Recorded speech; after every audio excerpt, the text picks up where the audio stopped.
രാജ്യസഭയിൽ പ്രധാനമന്ത്രി നരേന്ദ്രമോദി ലോക്സഭയിൽ കന്നിമൊഴിയും ഇപ്പോൾ തങ്ങളുടെ നിലപാടുകൾ വ്യക്തമാക്കിക്കൊണ്ടിരിക്കുകയാണ്. പ്രതിഷേധ സൂചകമായി DMK അംഗങ്ങളെല്ലാം കറുപ്പ് വസ്ത്രങ്ങൾ അണിഞ്ഞാണ് എത്തിയത്. വനിതാ സംവരണ ഭേദഗതി ബിൽ അത് രാജ്യത്തിന്റെ ഭരണഘടനാ സംവിധാനത്തിന് തന്നെ എതിരെ എന്ന നിലപാടിലാണ് കന്നിമൊഴി തന്റെ നിലപാട് വ്യക്തമാക്കുന്നത്. പി ബസന്ത് വിവരങ്ങളുമായിട്ട്. ബസന്ത്, വളരെ ശക്തമായ പ്രതിഷേധം പ്രതിപക്ഷം നിലനിർത്തുകയാണ്. എന്തായിരിക്കും സർക്കാരിന്റെ മുന്നോട്ടുള്ള തീരുമാനം? ദിവിഷ, ഇന്നിപ്പോ ഒരു നിയമപരമായ പ്രശ്നമാണ് ഇപ്പോൾ പ്രതിപക്ഷം സഭയിൽ ഉന്നയിച്ചിരിക്കുന്നത്. പ്രധാനമായും ഇന്നലെ രാത്രി 2023 പാസാക്കിയ വനിതാ സംവരണ നിയമത്തിന്റെ റീഗസറ്റിംഗ് അല്ലെങ്കിൽ വീണ്ടും നോട്ടിഫൈ ചെയ്തത് എന്തിന് എന്നുള്ള വലിയ ചോദ്യമാണ് ഇപ്പോൾ പ്രതിപക്ഷം ഉയർത്തുന്നത്. KC വേണുഗോപാലാണ് ഈ വിഷയം ഉന്നയിച്ചത്. എന്തിനാണ് ഇതിപ്പോൾ ഒരു ചർച്ച, അതായത് വനിതാ സംവരണവുമായി ബന്ധപ്പെട്ട ബില്ലിൽ ഒരു ഭേദഗതി വരുത്തുന്നതുമായി ബന്ധപ്പെട്ട ഒരു ഭരണഘടനാ ഭേദഗതി ചർച്ച ചെയ്യുന്ന ഒരു ഘട്ടത്തിൽ എന്തടിസ്ഥാനത്തിലാണ് പഴയ നിയമം പുനർവിചാരണ ചെയ്തത് എന്നുള്ളത് വ്യക്തമാക്കണം എന്നാണ് KC വേണുഗോപാൽ ആവശ്യപ്പെട്ടത്. സഭ വലിയ ബഹളത്തിൽ മുങ്ങുകയും ചെയ്തു. രണ്ടാമത് സംസാരിച്ച DMKയിലെ കനിമൊഴി പറഞ്ഞത്, പ്രാബല്യത്തിൽ ഇല്ലാതിരുന്ന ഒരു നിയമത്തിൽ എങ്ങനെയാണ് ഒരു ഭേദഗതി നിങ്ങൾ കൊണ്ടുവരാൻ പറ്റുക എന്നുള്ള നിർണായകമായ ഒരു ചോദ്യമാണ് കനിമൊഴി ഉന്നയിച്ചത്. അതായത് 2023 പാസാക്കിയ നിയമം അതന്ന് രാഷ്ട്രപതി വിജ്ഞാപനം ചെയ്തിരുന്നു. പക്ഷെ അന്ന് പറഞ്ഞിരുന്നത് ഇത് പ്രാബല്യത്തിൽ വരുന്ന തീയതി കേന്ദ്ര സർക്കാർ പിന്നീട് അറിയിക്കും എന്നായിരുന്നു. പക്ഷെ അത് ഇതുവരെ ആ തീയതി വന്നില്ലായിരുന്നു.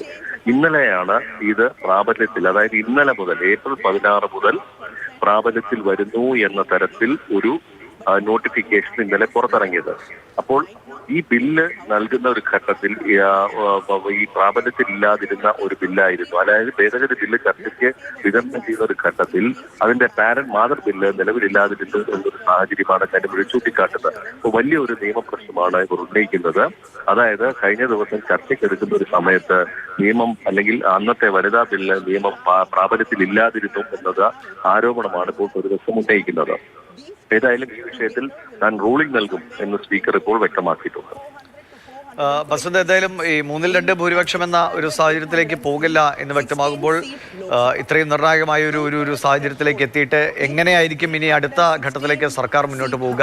ഇപ്പോൾ രാജ്യസഭയിൽ പ്രധാനമന്ത്രി ഈ നിലപാട് കൂടുതൽ വിശദീകരിക്കുകയും ചെയ്യുമല്ലോ.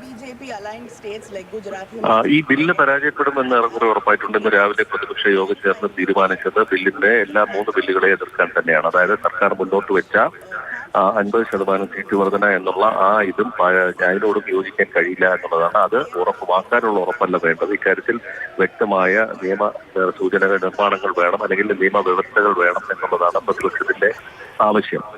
അത് ചൂണ്ടിക്കാട്ടാത്തിടത്തോളം കാലം ഞങ്ങൾ ഇതിനെ അനുകൂലിക്കില്ല എന്നുള്ളത് തന്നെയാണ് പ്രതിപക്ഷത്തിന്റെ ആവശ്യം. മാത്രമല്ല 543 എന്നുള്ള നിലവിലുള്ള സീറ്റുകളുടെ മണ്ഡലങ്ങൾ പുനർനിർണയിച്ച് അതിൽ വനിതാ സംവരണം നടപ്പാക്കണം എന്നുള്ളൊരു ആവശ്യവും ഇപ്പൊ പ്രതിപക്ഷം മുന്നോട്ട് വെച്ചിട്ടുണ്ട്. ഏതായാലും 3 ബില്ലുകളും പരാജയപ്പെടും. സർക്കാരിന്റെ 3-2 ഭൂരിപക്ഷം ഭരണഘടനാ ഭേദഗതിക്ക് സഭയിൽ ലഭിക്കില്ല. കാരണം 70 വോട്ടുകളുടെ കുറവുണ്ട്. അതുകൊണ്ട് തന്നെ പ്രതിപക്ഷം ഒറ്റക്കെട്ടായി നിന്ന് കഴിഞ്ഞാൽ ബില്ല് പരാജയപ്പെടുമെന്നുള്ളത് ഏറെക്കുറെ ഉറപ്പാണ്.